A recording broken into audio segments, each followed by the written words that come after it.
É sábado! Boa tarde! Começando o nosso papo de TV com... Hoje tem fofoca, hein?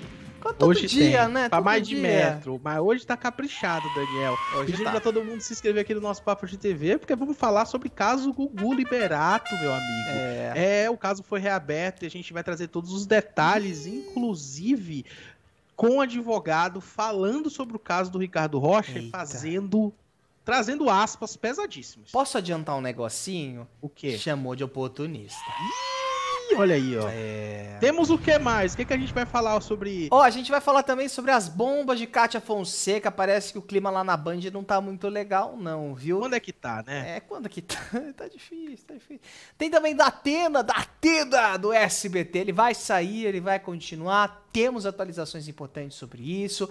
Tem bomba envolvendo Deolane Bezerra, que ela perdeu um processo contra uma emissora de TV, contra um fofoqueiro e contra um programa de fofoca. Contra um ex-amigo, né? Era amigo dela? Ah, não sei não, hein? Amigos. Acho que amigo é uma palavra muito forte. Palavra talvez muito um conhecido, forte, né? Não sei se ela chamaria talvez pra uma festa de aniversário, mas eu não sei, né? A gente vê Vamos descobrir hoje ainda aqui o que aconteceu e por que ela perdeu esse processo. Traremos todos os detalhes pra você. E vamos descobrir também por que a Graciane Barbosa não foi notificada pela justiça. Você sabia que a justiça foi procurar ela em casa? Acho que não falaram que ela tava no Big Brother, mas a gente vai contar os detalhes no Papo de TV de hoje. Essa é maravilhosa. Fica aí, bom. Viu? Se inscreve aqui no nosso canal, ativa o sininho. Joinha. Deixa o seu joinha que o Papo de TV tá só começando. Bora começar então. Bora girar que tem notícia que acaba de chegar, importante. A situação tá complicada pra Graciane Barbosa, viu? A polícia parece que tá tentando caçar a Graciane Barbosa. Mais uma polêmica judicial que a ex-dançarina do Tchacabum está envolvida. A coluna Fábio Oliveira foi a primeira a contar, gente, sobre a possibilidade de um oficial de justiça bater lá na porta da Globo, assim, toque, toque, toque, quem é a Polícia Federal, tá? Porque ele poderia citar a Graciane Barbosa em uma ação criminal que também envolve o Belo, ex-marido dela, que estava dependendo ali de um pedido, né? Formulado diretamente ao juizado e de uma tentativa de citação em um endereço indicado como sendo da Musa Fitness, que era onde ela morava com o Belo. Agora, se eles ficarem espertos e pegarem o dia que o Belo grava o Masked, que eu acho que é terça ou quarta-feira, já mata dois com uma cajadada só. Por quê? É gravado dentro dos estúdios Globo e o BBB fica dentro dos estúdios Globo e o Belo é jurado do The Masked. Logo de uma vez, ela vai estar lá. Com certeza. A não ser que seja eliminada, né? Ela tá lá. A única certeza é que agora ela tá lá. Mas se pegarem o dia da gravação, vai pegar o Belo lá também. Só que com exclusividade, a Fábio Oliveira descobriu que no dia 22 de janeiro, um oficial de justiça tentou citar a Graciane em um condomínio de luxo na Barra da Tijuca. Pô, 22 de janeiro, cara. Ele tentou citar a Graciane no dia 22 de janeiro... num condomínio na Barra da Tijuca. Nacionalmente sabido que ela tava, na verdade, em Curicica, né? Ela tá até agora. Eu não sei o que passa na cabeça, desculpa a justiça do nosso país, mas pelo amor de Deus, às vezes parece que quem que cuida da justiça desse país? Não tinha ninguém, um estagiário ali pra falar. Né? Quem que for responsável por fazer essa tentativa de citação, na verdade. 22 de janeiro. Ela já tava mais de 10 dias confinada lá no negócio. Tempo lá. Inclusive, ó, a nota diz aqui o seguinte, ó, na Zona Oeste do Rio, ele mesmo contou ter encontrado imóvel fechado sem qualquer pessoa disponível para dar informações. Por que será, né? A história, no entanto, não parou por aí. O oficial disse ter obtido a informação de que Graciane está participando do reality show da Globo, assim como todo mundo já sabia. Apesar da notícia, o profissional explicou que não pode ir até o BBB, a casa do BBB, nos estúdios Globos. No documento, ele relatou que a emissora está localizada em um bairro que foge à competência territorial da Central de Cumprimento de Mandatos da Barra da Tijuca. Meu Deus. A casa do BBB fica em um complexo na Rede Globo, como eu acabei de dizer, no bairro Curicica. também na Zona Oeste. Por essa razão, o oficial de justiça deixou de efetuar a citação e a intimação da Musa Fitness. O mandato que podia sacudir aí a vida da Graciane foi então devolvido para que novas providências sejam tomadas. E a coluna Fábio Oliveira fala aí, né, o seguinte, olha, a coluna lembra que a citação às portas do BBB pode ocorrer, mas ainda não é uma certeza. Apesar de não estar garantida, a determinação se torna mais provável à medida em que agora a verdadeira localização de Graciane é sabida pela justiça. A verdadeira, a anterior era mentirosa, né? Desculpa, mas, poxa, todo mundo sabia disso, estava em todo o portal. Eu não tô falando que, não, o juiz, a justiça, o oficial tem que estar de olho no Instagram. Não é isso. Pô, mas isso todo mundo sabe que ela tá no Big Brother, né? E assim... Só se fala isso. Foi enviado o profissional, o agente de justiça, para casa que estava vazia. E a gente pagou esse envio. O transporte, o salário, sai do nosso bolso, né? Eu acho que realmente, assim... além de tudo, a burocracia, né? Porque tá numa área que não é de competência dessa região e tal, tem toda essa burocracia e além disso, como você bem lembrou, né, os gastos que foram, assim, desnecessários com esse deslocamento até o local, sendo que era nacionalmente sabido onde ela estava. Não foi nem dizer assim, a Graciane entrou no meio da temporada. Não, ela entrou no dia 0 com todo mundo, né? Isso saiu em todos os jornais do Brasil, em todos os sites. E não é nem falar assim, não, só saiu no G-Show, só saiu no site da Globo. Não, porque tá todo mundo cobrindo o Big Brother, até a CNN tá cobrindo o Big Brother agora. Olhar então, Digital tá cobrindo o Big Brother. Todo mundo. Eu tô me sentindo Chico Barney aqui. Vai tá loucura, de verdade. Eu tô me sentindo Chico Barney. Eu acho que a justiça desse da forma que termina a nota, né? Apesar de não estar garantida, a determinação se torna mais provável à medida em que agora a verdadeira localização de Graciane é sabida. Então, assim, agora, levou um mês. Vamos acordar, né, galera? Tá difícil mesmo. Ó, vamos entender aqui direito o caso. Eu só queria trazer aqui... Não, pode falar, vai. Manda que eu vou fazer um bate-volta aqui com os passos do caso. O BBB 25 começou no dia 13 de janeiro. Começou no dia 13 de janeiro.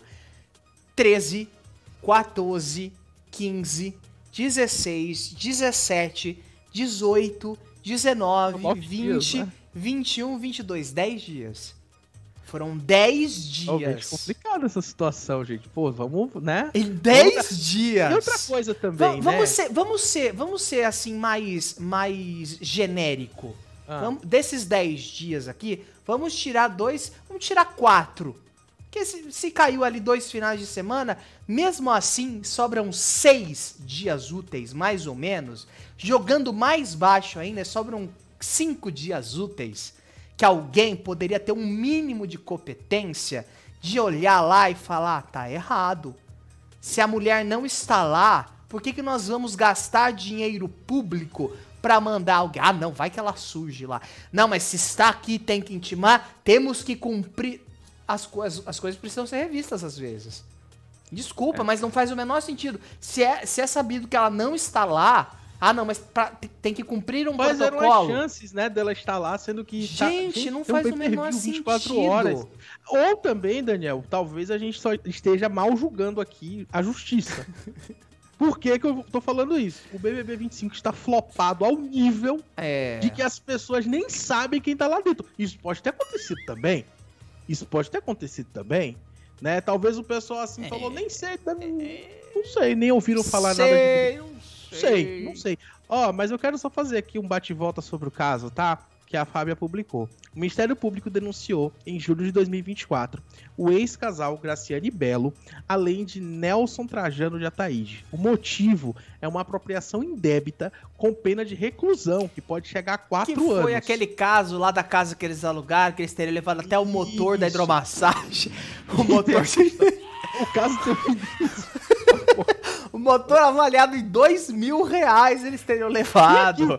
Tem aqui na nota, inclusive. O caso teve início após os 3 réus terem supostamente se apropriado de itens durante o contrato de locação.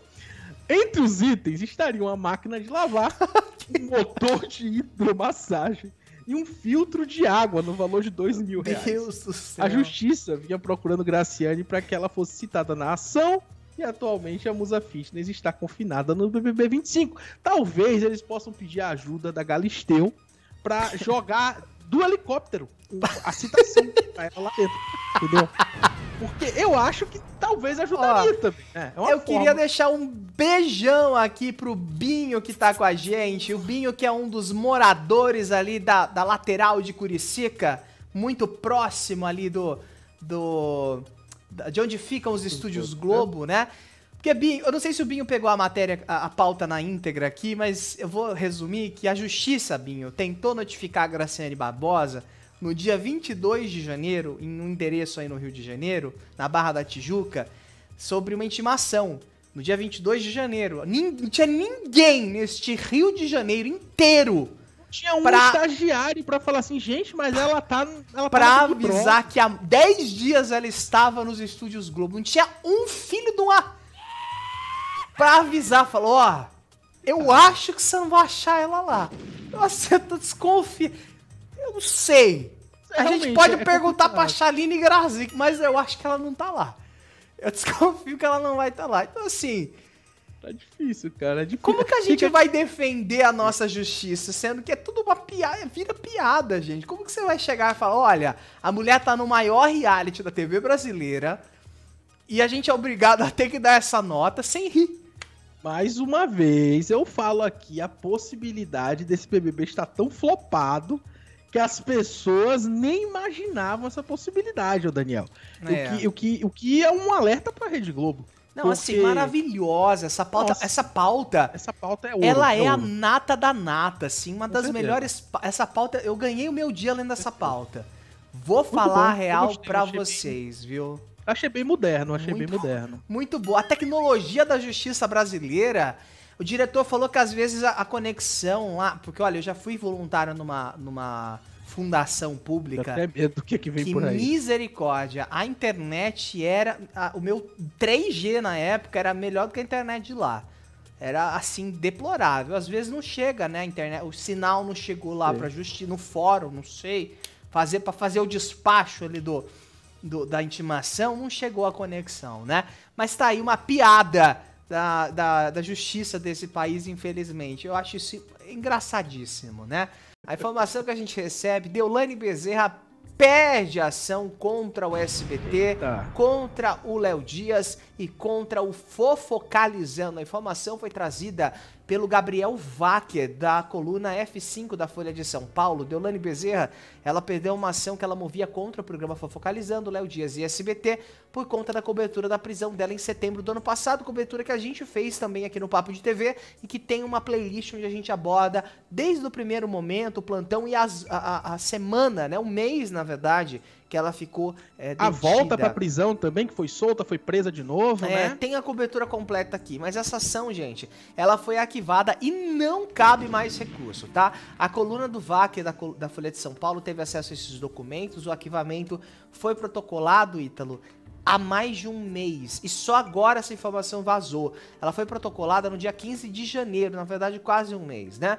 A pedido da 6ª Câmara de Direito Privado do TJSP, após todos os recursos da Deolane forem considerados ali esgotados, né? Ela já tinha pedido em outras instâncias, é importante a gente trazer isso. A coluna do Gabriel entrou em contato com a defesa da Deolane para falar sobre o assunto, mas eles não tiveram uma resposta. Segundo a Deolane e a família, os apresentadores do Fofocalizando, inclusive o Léo Dias, especialmente o Léo Dias, teriam ofendido de forma pessoal, não só a Deolane, mas também as irmãs dela, Daiane e Daniele Bezerra, que também são advogadas. As irmãs dizem que foram chamadas de criminosas e bandidas. A família da Deolane chegou a pedir a retirada do conteúdo do ar e o pagamento de uma indenização por dano moral de R$30 mil, além de uma retratação pública do programa, né?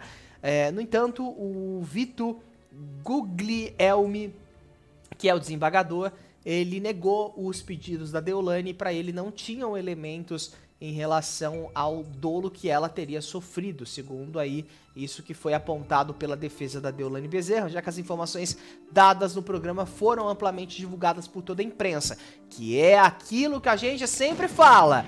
Processar todo mundo pode. Todo mundo pode. Ganhar, meu amor, é outra história, tá? Além disso, gente, eles queriam proibir o SBT de citar o nome da Deolane Bezerra, o que configuraria ali uma censura prévia, né? O que não é permitido, segundo o magistrado, que, na minha opinião, foi extremamente sensato.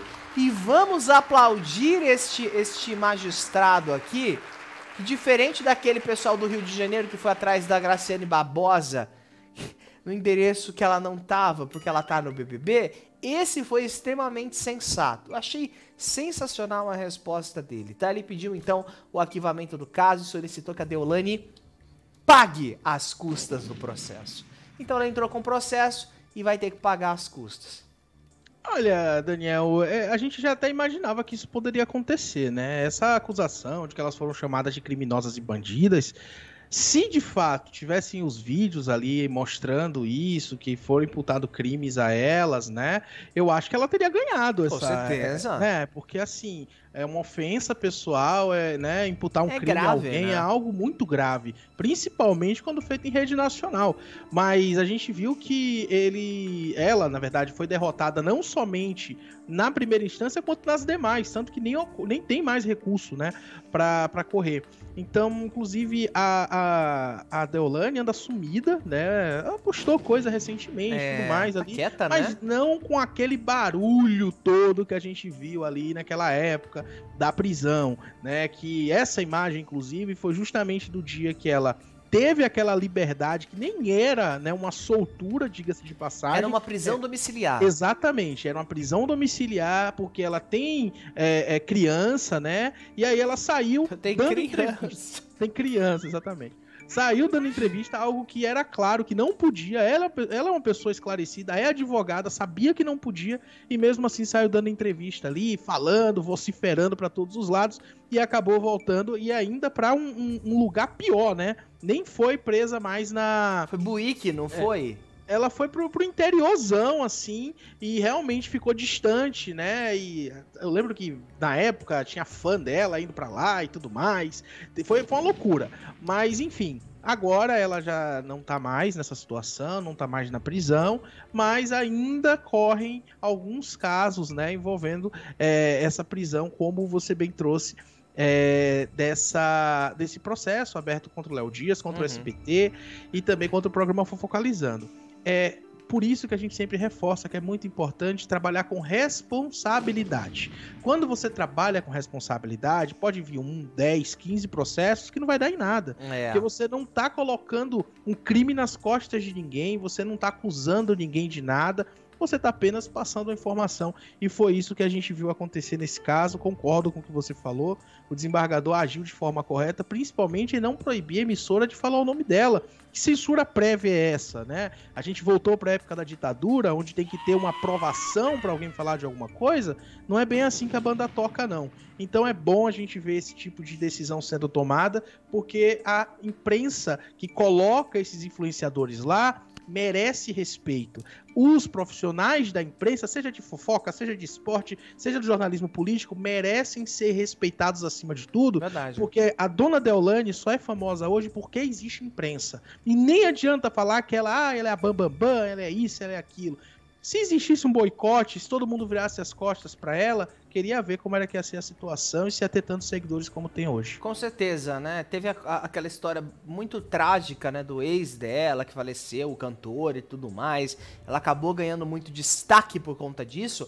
Graças a quem? Graças à imprensa. A imprensa foi atrás de quem que é a Deolane, né? Que é a noiva do Kevin, que morreu. Inclusive a imprensa, às vezes, Daniel, acaba dando fama pra quem não merece a fama também, né? Acontece. A gente tem que trazer isso aqui também. Tem muito influenciador aí que ficou famoso. Não que estamos hoje... dizendo que é a Deolane. Não tô falando que é o caso dela, não. Tem muita gente aí que tá ganhando fama, seja porque participou de Big Brother, seja porque é ex-fazenda, seja porque fez alguma coisa assim e saiu na mídia, ganhou um monte de seguidor e tá fazendo besteira. Verdade. Né? Então é realmente, assim, é um poder muito grande esse holofote que a mídia coloca em cima, e muitas vezes esses influenciadores, nesse caso sim, incluindo a Deolane, preferem abrir um processo quando fala algo que não gostou, né? Realmente tem que ter esses 2 pesos e 2 medidas, como sempre, né? Então não cabe mais recurso, Deolane Bezerra vai continuar sendo citada. O Datena, ele supostamente estaria certo que ele ia entrar, né, pra fazer o plantão. Só que era o horário do Marcão do Povo. Eu fiquei sabendo... Ai, preciso te cortar. Eu fiquei sabendo que essa informação... Já eu fiquei sabendo que isso foi algo que ele quis. Que não foi algo combinado. Que teria sido ele que se prontificou a entrar no ar. Ele se ofereceu, se ofereceu. Foi a informação que eu recebi. Porque ele chegou lá, pra quem não sabe, no SBT por volta de 9 e pouca da manhã, achando que ia entrar às 10. Só que às 10 era o horário do Marcão. E o Marcão falou, olha, tá no meu horário, eu não vou sair daqui e acabou. Era o que teriam dito. Só que tem outras fontes que dizem que o Marcão nem sabia que o Datena iria entrar. E que ele não foi nem consultado sobre isso, né? E aí o Datena teria perdido a paciência e foi embora sem pensar 2 vezes, sem nem querer conversar nem nada. Olha, tchau. E aí, se vocês me quiserem ainda mais tarde aqui pra eu fazer outro programa, eu venho. Se não quiser, também não precisa. Foi basicamente nesse tom a saída dele ali dos bastidores do SBT. Inclusive, reclamou sobre a questão... Não, nem do salário. Do salário a gente viu ele fazendo piada ao vivo, falando que ganhava 1,5 milhão e tal, mas nem foi isso. Foi a questão do camarim, que ele não gosta de dividir camarim, porque fala que ele tem comorbidades e que ele acha que, né, não tá mais num ponto da carreira dele que ele precisaria dividir camarim com ninguém. E estaria isso dando uma dor de cabeça ali nos bastidores da emissora também.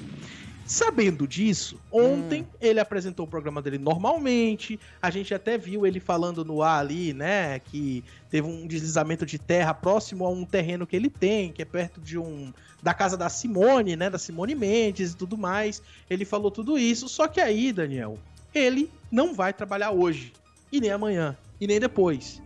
O Datena foi afastado do SBT, essa é a informação que a gente tem. Ele foi substituído, inclusive, pelo Bruno Peruca, ex-apresentador da Record também. O Datena foi afastado, segundo a informação trazida com exclusividade pelo portal TV Pop. O Datena não estaria feliz ali no SBT, depois aí de uma semana conturbada, menos de uma semana também, depois que ele teve algumas tretas com colegas de trabalho. Parece até que ele pediu a cabeça de alguns jornalistas ali do SBT, pelo que eu fiquei sabendo. Ele então está afastado, tá? Ele pediu, né, para se afastar temporariamente do programa, que ele não faz tanto tempo assim que ele tá lá. O SBT então se pronunciou oficialmente dizendo que ele apenas pediu para antecipar as folgas que estavam previstas para o carnaval, mas os bastidores poucos acreditam que ele deve reassumir, na verdade, o comando do programa e que ele deve se despedir em breve. Então, existe todo esse teor aí nos bastidores de que o Datena pode sequer voltar ao comando do Tá Na Hora. Caraca. Só que isso é estranho, porque ele tem um contrato até junho, né? Então a gente não sabe direito como que essa informação vai ser entendida ali dos bastidores, né? A gente sabe que ele pediu para antecipar as próximas... O próximo... Na verdade, não era nem férias, né? Era um período ali de carnaval, uma semana ali do carnaval, né? Que ia acontecer, digamos assim, esse afastamento dele, né? E... Acabou que foi uniu útil ao agradável, parece, né? Parece que o Datena não era não é uma certeza para os próximos meses no SBT, até pelo que ele mesmo fala no ar, fala que não se importa com a audiência, falou isso ontem de novo, fala inclusive... fala também que não se importa ali tanto com questão de anunciante, de dar intervalo, falou isso várias vezes, e então a gente percebe que ele já tá indo mais para aquele lado assim de estou terminando a minha carreira, está claro aqui de que eu não quero mais fazer esse tipo de programa, já reclamou várias vezes do programa ser muito longo, inclusive nesse episódio que eu comentei, né, dele ter falado que ganhava 1,5 milhão de salário e tudo mais, rindo ali no ar. ele meio que soltou uma indiretazinha sobre a duração do programa. Pra alguém da minha idade, tá apresentando um programa tão longo assim, é porque tá ganhando muito bem. Mas não quer nada também, né? Então, ele... O senhor não quer nada, mas... É aquilo, ninguém obrigou ele a ir pro SBT, né? Ele poderia ter encerrado a carreira dele saindo da Band. Tudo bem que ele tinha um sonho de trabalhar no SBT, algo que ele mesmo disse, a gente entende. Mas reclama de tudo. Mas reclama demais, né? E reclama no ar, né? Eu acho que é uma falta de respeito com quem tá assistindo e também com os colegas de trabalho. Sim. Né? É uma falta de, assim, de noção mesmo da parte dele muitas vezes. Aí o pessoal vai falar, mas ele já tá no ponto da carreira dele, que ele tem o direito de querer ou de não querer o que ele quer. E realmente eu concordo. Existem certas pessoas que chegam no nível de carreira que pode fazer exigências, mas existe uma diferença entre fazer exigência e ser desrespeitoso. Eu percebo que o Datena ele é muito desrespeitoso sempre que ele tem oportunidade com o pessoal que trabalha por trás das câmeras. É como você bem falou aqui outro dia, Daniel. Televisão, 100 pessoas, se deixar só o apresentador falando, é coisa de louco, porque é uma pessoa falando sozinho com a parede, né? Se não tiver a pessoa que liga a câmera, a pessoa que liga a luz, a pessoa que tá ali no switcher, pô, é ninguém. Você é um Zé Ninguém se não tiver essas pessoas todas fazendo isso e colocando no ar o trabalho. Então é realmente, ao meu ver, lamentável, assim, as várias demonstrações do Datena de descontentamento com o trabalho do SBT e com o trabalho de pessoas que ainda nem estão acostumadas a trabalhar no ritmo dele. A gente tem que lembrar que não tem nem 3 meses que ele tá no SBT, diferentemente dos quase 20 anos que ele passou na Band, né? Então existe um tempo para criar uma sintonia, existe um tempo para criar esse reconhecimento dele com o público que está trabalhando lá dentro, né? Com os funcionários que estão trabalhando por trás das câmeras, mas o respeito tem que vir do zero, né? Eu acho que o respeito é um negócio que você não precisa conhecer a pessoa para respeitar. É verdade. Né? Você tem a obrigação de respeitar, principalmente quando você está falando para milhões de pessoas verem. Com certeza. Peço desculpas se eu tive um probleminha aqui no meu microfone, mas já tá tudo certo. Peguei a bola quicando aqui. Concordo com você. Acho que o Datena precisa entender um pouco mais. A gente sabe que o SBT também tá devendo um pouco pro Datena, e eu preciso falar isso daqui porque na última onda de demissões que aconteceu no final do ano passado, muitos bons profissionais foram desligados. E a informação que eu recebi foi que eles, por exemplo, mandaram um jornalista embora para colocarem 2 estagiários no lugar. Então, a produção dele não é muito de longa... Não tem todos os componentes de longa data em televisão. Então, as coisas realmente estão demorando para acontecer. Ele pede imagem, as imagens demoram... As coisas estão demorando muito. O grupo Silvio Santos está cortando gastos. A gente viu hoje cedo a informação que o centro de distribuição da Jequiti vai sair de São Paulo, vai acho que para o Pernambuco, se eu não me engano, porque eles vão, né, economizar com impostos lá, né? Então, eles estão fazendo todo o possível para economizar, porque a emissora está dando um prejuízo ali anualmente, né? É aquilo, investimento em nomes, mas a audiência não está respondendo. Agora vem o programa do Lucas Guimarães de novo, que a gente nem aguenta mais falar sobre isso. Acham que vai dar certo e fica nisso. Que é uma coisa que eu preciso trazer aqui sobre o Bate. O Bate foi no Domingo Legal. O próprio Datena chegou a falar que queria que o Bate substituísse ele. E assim, talvez isso também já seja um ensaio para isso, né? Pode talvez ser. Isso mas o Bate não quer programa policial mais. Mas falar todo mundo fala, né? Oferece um caminhãozinho de dinheiro pra ele que ele aceita. Mas que dinheiro? Se a Record ofereceu, ele não aceitou? É que ele queria, na Record, passar menos tempo no ar. Ele não queria trabalhar de sexta, né? Foi esse um dos motivos aí dele também, ter ido embora. É porque que o Bate, ele tava falando, inclusive no Domingo Legal, assisti a entrevista dele, sobre a questão de família dele, se eu não me engano, a mãe dele, alguém da família dele que tava muito doente, ele não podia dar atenção por conta do trabalho. E aí esse foi um dos motivos do qual ele já iria se desligar da Record agora no final de fevereiro, né? Ele queria conversar com a emissora para reduzir a jornada de trabalho, para não trabalhar de sexta-feira, mas a emissora não quis nem conversar e cortou o contrato com ele antes de qualquer coisa aí ser colocada na mesa. Bomba! Já temos atualizações. Ontem nós trouxemos aqui que Ricardo Rocha, o suposto filho de Gugu Liberato, ele fez um pedido, né, na justiça para reabrir o processo onde ele pede o reconhecimento de paternidade. a gente trouxe no ano passado, trouxemos no início desse ano as atualizações, que o exame de DNA que foi feito utilizando o material genético dele e da Dona Maria do Céu, a mãe do Gugu Liberato, tinha dado negativo. A justiça, então, tinha arquivado o processo e autorizado a família a continuar ali com a partilha da herança, o que foi feito já no final do ano passado, né?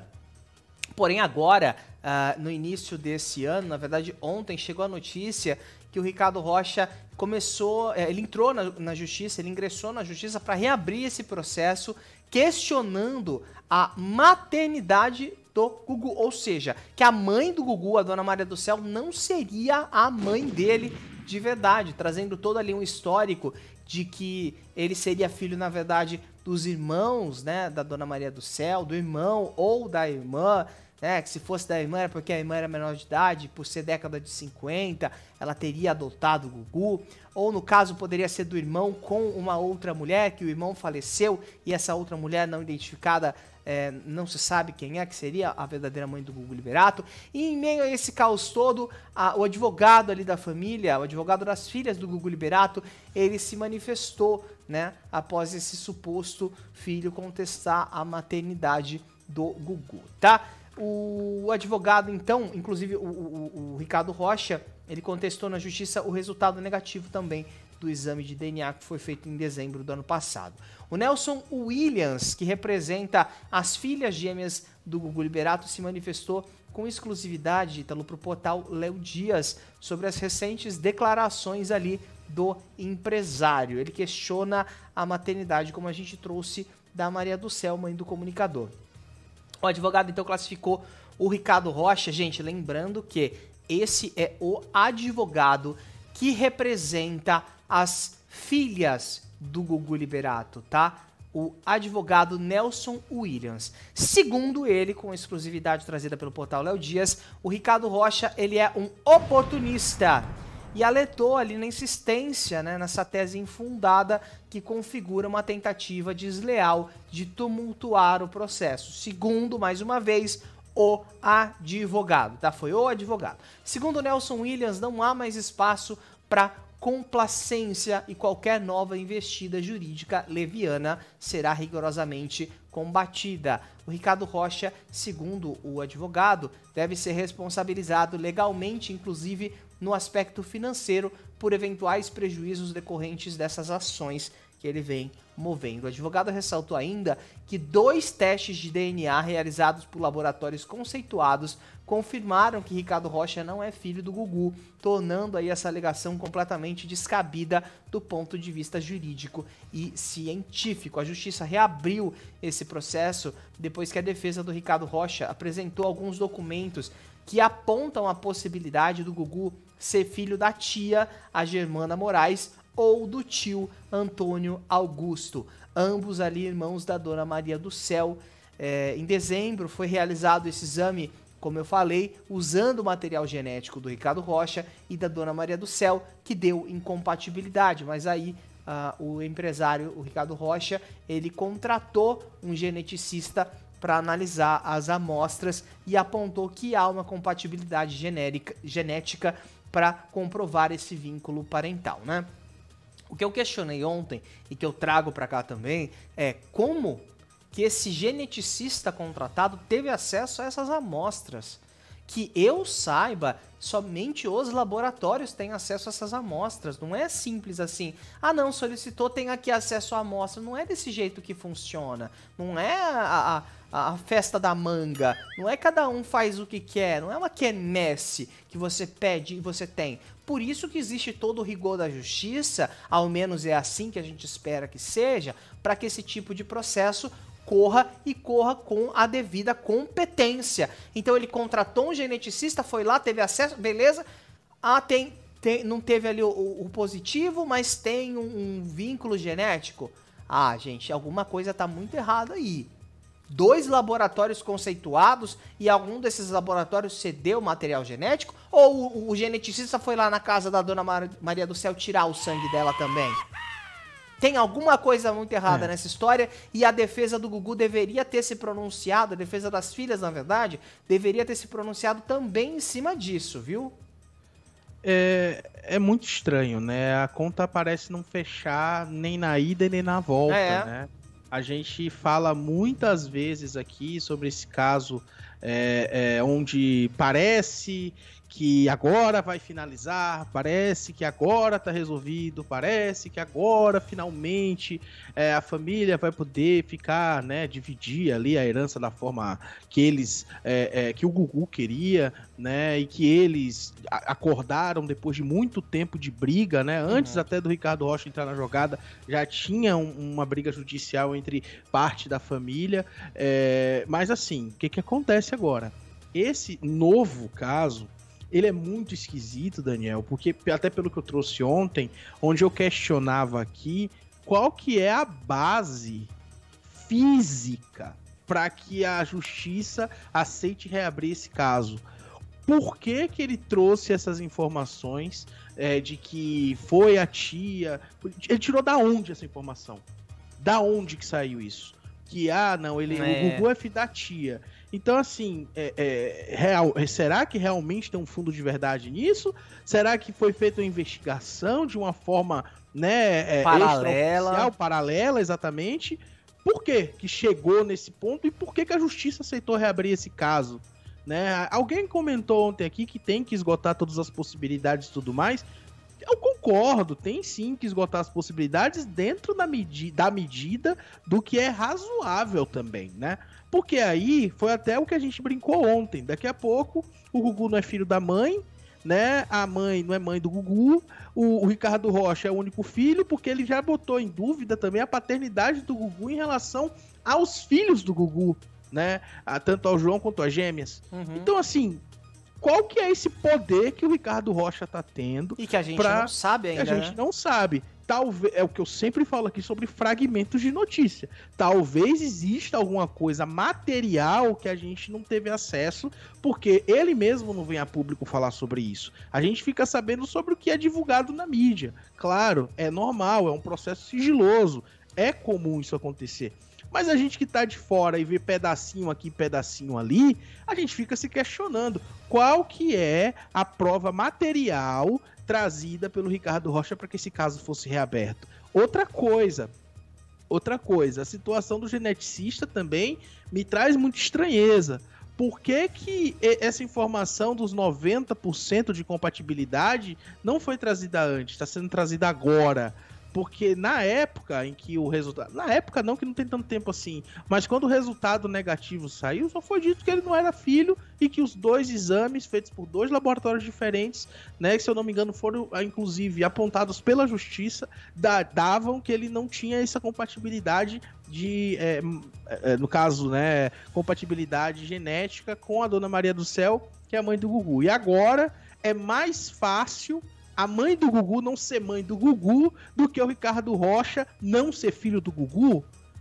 Então é realmente um negócio que, assim, a conta pra mim não fecha nem na ida e nem na volta.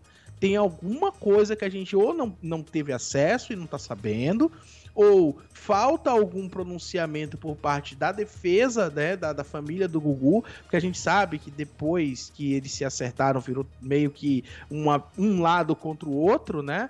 O lado da família do Gugu, que já tá com a herança dividida, contra o Ricardo Rocha agora. Vamos ver o que vai ser dito nos próximos dias, mas tudo faz parecer mesmo que é uma forma de, olha, o Gugu precisa ter essa situação aí, onde ele precisa abrir ali tirar o corpo do Gugu, né? Enfim, uma situação que deve ser tenebrosa para a família. Com certeza. Para fazer esse exame de DNA.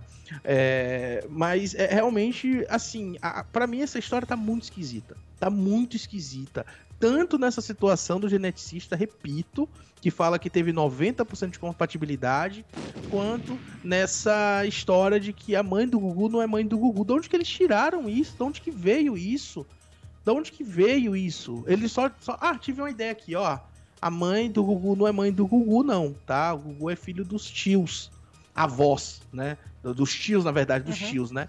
Então, assim, não sei, tá faltando alguma coisa, tá muito solta essa história, e agora o Nelson Williams fala aí sobre o Ricardo Rocha ser um oportunista, nas palavras do próprio advogado das filhas do Gugu Liberato, né, das gêmeas. É muito estranha essa história. Muito estranho. A gente não questiona que a possibilidade, gente, possível tudo é.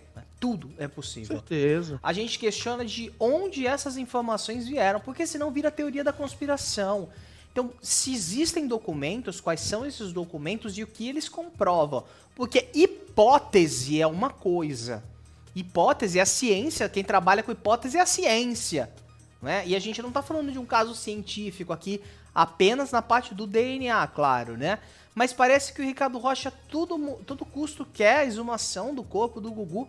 Então, assim, e a família parece que impede isso, exuma logo de uma vez, faz logo esse DNA, e se der negativo vai fazer o quê? Ah, não, mas aí, foi o que eu falei ontem, exumou o corpo errado, não era, pegou o corpo ali, não, o Gugu tinha uma não sei o que, implantaram alguma coisa nele. Tinha dois DNAs diferentes. Tinha dois, igual aquela novela da Travessia, que a mulher tinha dois Nossa, absurdo o negócio que... esqueci o nome da personagem.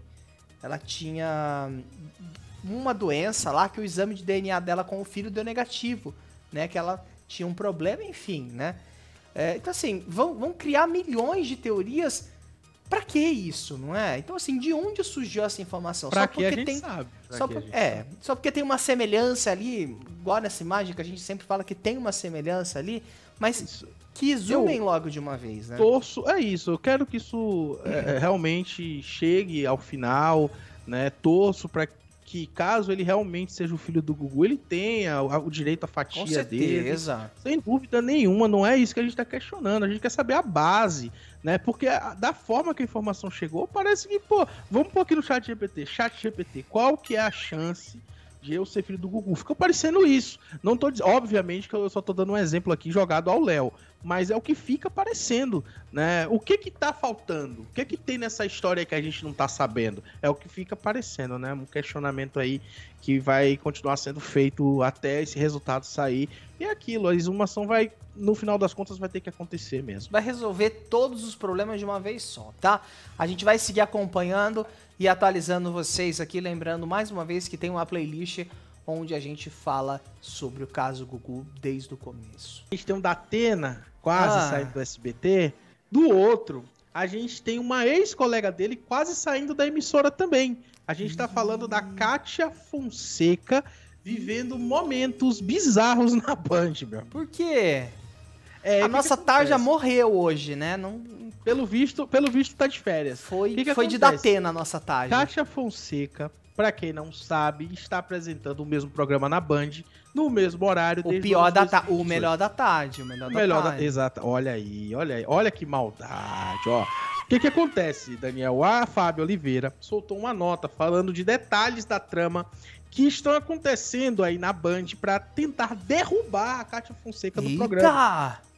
A coluna da Fábio Oliveira descobriu aí com exclusividade, de acordo com a própria coluna, alguns detalhes, entre aspas, sórdidos da relação entre a apresentadora e a emissora, tá? A gente sabe tudo o que aconteceu no final do ano passado, a demissão do Rodrigo Ricó, que é o marido da Kátia e ex-diretor dela agora, né? Ela que iniciou, né, o trabalho dela na Band com ele que veio da Gazeta junto com ela, a gente sabe muito bem disso, e agora diz aí as más línguas que existe aí uma trama por trás das câmeras, tá? A relação de Kátia Fonseca e a Band não vai bem, e agora o que a nota diz é: a própria protagonista do programa, Kátia Fonseca, está descobrindo junto com os leitores essa suposta trama por trás das câmeras. Apesar da troca do diretor de seu programa, nenhum tipo de investimento ou mudança foram feitos, diz aqui a Fábio Oliveira. A desculpa é que o estudo está sendo preparado para trazer novidades ao vespertino. Acontece que Ariel Jacobowitz, ex-diretor da Eliana, que foi contratado pela Band, a gente falou aqui no Papo de TV sobre isso, e o diretor geral de conteúdo da emissora, o Rodolfo Schneider, que agora ganha aí, né, a participação do Nano Iglesias, que é o argentino diretor artístico da Parente do Rick Iglesias? Estão se movimentando, não sei. Inclusive o Ariel postou essa foto ontem, hein?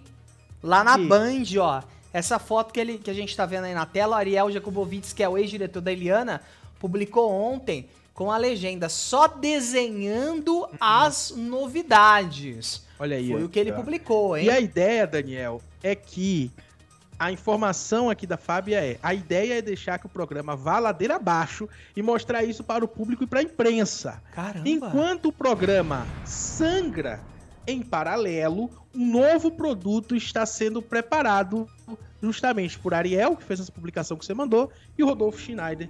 E a ideia é de que a Pamela Luciola esteja à frente do programa. Para quem não lembra, a Pamela Luciola é justamente aquela apresentadora que substituiu a Kátia durante as férias dela e que, assim, não foi tão bem na audiência, né? Óbvio que o programa já estava muito mal e tudo mais, né? Ainda mais descaracterizado, assim, apresentador é marcar menos mesmo. A Pamela Luciola, então, deve ser a responsável por apresentar esse novo programa, que inicialmente estava sendo feito para as manhãs da Band, tá? E que agora ganha muita força para ser o substituto do programa da Kátia Fonseca nas tardes da Band. Ou seja, segundo a Fábia Oliveira trouxe, a Band teria feito a promessa, né, de investimentos ali no Melhor da Tarde, que iam mudar, iam deixar mais jornalístico, trocar direção e tudo mais, mas seria uma estratégia deixar o programa definhar, perder na audiência, para colocar alguma outra coisa no lugar. Aí pode ser uma pessoa mais barata do que a Kátia, só que aí tem aquilo, né? Será que vai vender que nem a Kátia vende? Porque os anunciantes não estão lá pelo horário também, eles estão lá pela Kátia. E vende sem audiência, né? E vende sem audiência, exatamente. O programa que dá um ponto. Eu não entendo muito o sentido de você vender um anúncio e não tem audiência. Você vai ficar pagando pra ninguém ver? Ah, não, mas é a Kátia Fonseca. Às vezes pode até ser. Olha só, pode até compensar para esses patrocinadores. Eles investem lá, pagam até mais barato do que se fosse contratar a Kátia para fazer uma publicidade. Para eles pode compensar financeiramente, né? Tem aqueles que reutilizam esses vídeos, a gente não sabe. Então, é uma situação muito estranha. Por que a Band ia contra o maior nome? Porque a Kátia, ela é o maior nome da Band. Ela é, eu acho que, o único nome que a gente lembra. O que sobrou, né? É o que sobrou. Acho que assim, eu falando aqui, eu fui pensando. A gente pensa nela, na Renata Fã. Em quem mais, assim, na Band? Na Glenda? A Glenda também não tem mais. A Glenda tá pedindo pra sair. A Glenda pediu pra sair do Melhor da Noite. O menino, né, da dança, o senhor da dança do ventre lá virou DJ. Né? Tá naquele canal lá, a CNBC, licenciada exclusiva. Times Brasil, licenciada exclusiva CNBC, né? Esse é o nome do canal. Tá lá, né? Fazendo o que? Eu não sei. Tá junto com a moça que não consegue trabalhar nesse lugar. O pessoal não vai pegar, o pessoal... Com a Cristiane Pelágio, 12 pessoas vendo, ó. Mas realmente tá complicada essa situação. Né? Como você disse, eu não consigo entender muito bem qual seria a lógica, né, de você jogar na fogueira um programa que... Tudo bem, tá no ar há muito tempo, mas jogar no ar um nome como a Kátia Fonseca, que vende tanto, que é um nome que realmente traz resultado para a emissora, não consigo entender a lógica, mas se a Fábio Oliveira falou, alguma coisa tá acontecendo, porque ela não costuma errar a pauta e nem jogar a pauta assim no ar, não. Agora, essa situação da Kátia... se realmente foi isso, só tende a piorar ainda mais, né? A gente vê uma apresentadora no ar que, se isso de fato proceder, vai ter ainda menos vontade de apresentar do que ela já estava, porque o marido não apresenta mais, a gente viu, não dirige mais, a gente viu essa nota saindo antes, que ela não tinha mais vontade de continuar no programa. Agora, essa outra informação, que a Band também não tem vontade que ela continue. Então, assim, gente, não tem multa contratual, o que é que impede? Tira do ar, pronto, acabou.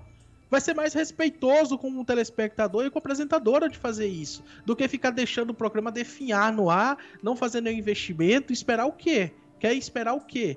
Então, antes nem voltasse com ao vivo, deixava só reprise, já que qualquer coisa por qualquer coisa, puxa os donos da bola para mais tarde e o Brasil Urgente para mais cedo, põe uma outra hora com alguém diferente apresentando o Brasil Urgente, já que é para ser assim. Então eu acho uma falta de respeito muito grande se isso de fato está acontecendo. Espero de verdade que não seja isso, porque não estamos falando apenas da Kátia Fonseca, não tô aqui defendendo Kátia Fonseca, tô defendendo quem pega ônibus todo dia e sai de sua casa para trabalhar lá, porque Cabo Man, Cameraman, essa galera toda não anda de carrão não, essa galera toda anda de metrô, anda de ônibus, e quando tem as enchentes em São Paulo, como teve ontem, é essa galera que fica até tarde para ir para casa. Então se isso de fato tá acontecendo, é uma sacanagem gigante que a Band tá fazendo. Eu espero mesmo que não seja, porque a gente que trabalha com audiovisual, por mais que não estejamos diretamente na televisão, a gente tem que vir aqui e falar certas coisas que precisam ser ouvidas, porque parece que a televisão ainda está vivendo naquela época onde era dinheiro infinito, e não é mais isso. Não é mais isso. Hoje a gente sabe que tem muita gente trabalhando em televisão recebendo um salário mínimo, ou menos do que isso muitas vezes, porque a gente sabe que tem muita gente ali dentro que é estagiário.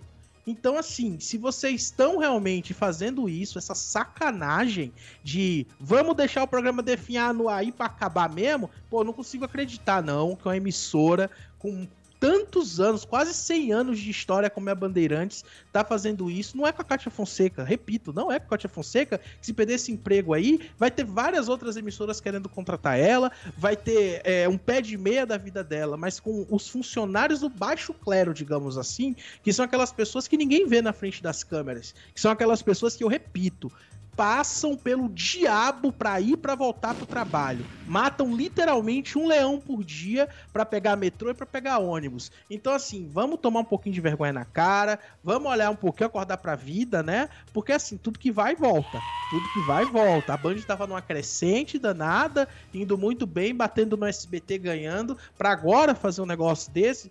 Torço para que não seja verdade. Torço para que essa nota aí tenha alguma coisa a mais ou alguma coisa a menos, porque eu me recuso a acreditar. Torcemos, na verdade, que esse programa consiga ter uma sobrevida. Eu acho que o Melhor da Tarde pode ser reformulado. Eu acho que a Kátia Fonseca é um grande nome, sim.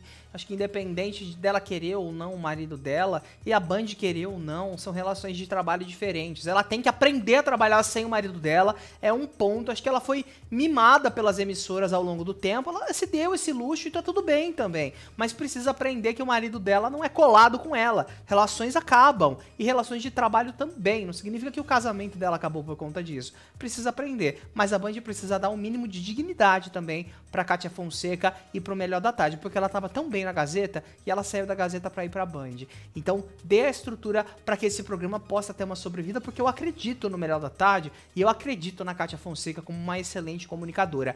E a respeito da apresentadora do Band Mulher Bahia, a audiência dela na Band conseguia ser pior do que com a Kátia.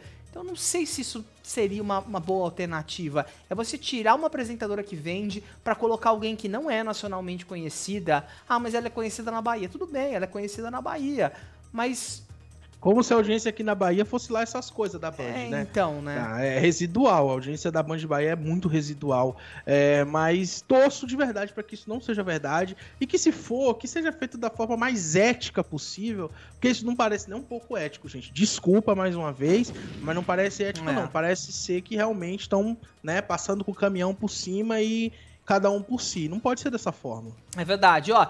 Queria aproveitar, então, desejar mais uma vez aqui pra Kátia muito sucesso e que esse 2025 pra ela seja um ano decisivo. Se for pra você mudar de emissora, Kátia, pensa muito bem, mas tenta negociar isso com a Band, que eu acho que tem uma longevidade, acho que dá pra salvar esse Melhor da Tarde ainda, tá bom? Olha, obrigado a todo mundo que tá acompanhando aqui o nosso Papo de TV. O nosso Guilherme Lima ficou até quase no final. Que milagre, hein, Guilherme Lima? Um beijo pra você, saudades, valeu, gente, viu? pra todo mundo que ficou aqui até agora. Perfil Sem Assunto tá aqui com a gente. A Carla Santos falando sobre a Pamela, que ela é uma excelente apresentadora, né? Titular do Band Mulher Bahia, não duvido. Pelo que eu vi, ela realmente é boa, mas ela não é conhecida nacionalmente. Isso tem um peso muito grande, né? Pô, o Melhor da Tarde pede pra Rede TV, aí é complicado, né? A Jane comentou aqui, se recontratar o Ricó vai resolver tantas coisas, a Band vai matar 2 coelhos com uma cajadada, volta Ricó. Mas eu acho que o problema é justamente que falavam que nos bastidores ele era muito ríspido com a produção, falavam que o programa não tava né, tava sendo tudo do jeito que ele queria e não tava dando o faturamento que eles esperavam, a audiência que eles esperavam. Rendia dinheiro, mas não do jeito que a emissora esperava pra um programa vespertino que tava tendo ali tava perdendo pra Rede TV, né? Bom, promessa é dívida, né? Muita fofoca, mas agora é hora de ir embora. Tem que descansar que amanhã a gente volta. É verdade, amanhã aqui, depois da votação lá no Big Brother, da formação de paredão, que vai ser uma votação diferentona que eles estão prometendo, a gente vai estar aqui trazendo todas as fofocas pra vocês e também com todas as enquetes da pós-abertura do paredão. Exatamente, cobertura completa de BBB, já trazendo quem deve ser eliminado na terça-feira, você não perde, tá? Já se inscreve no canal, ativa o sininho, deixa o joinha, um beijo pra você, obrigado pra todo mundo que acompanhou e até amanhã, tchau. Tchau, gente.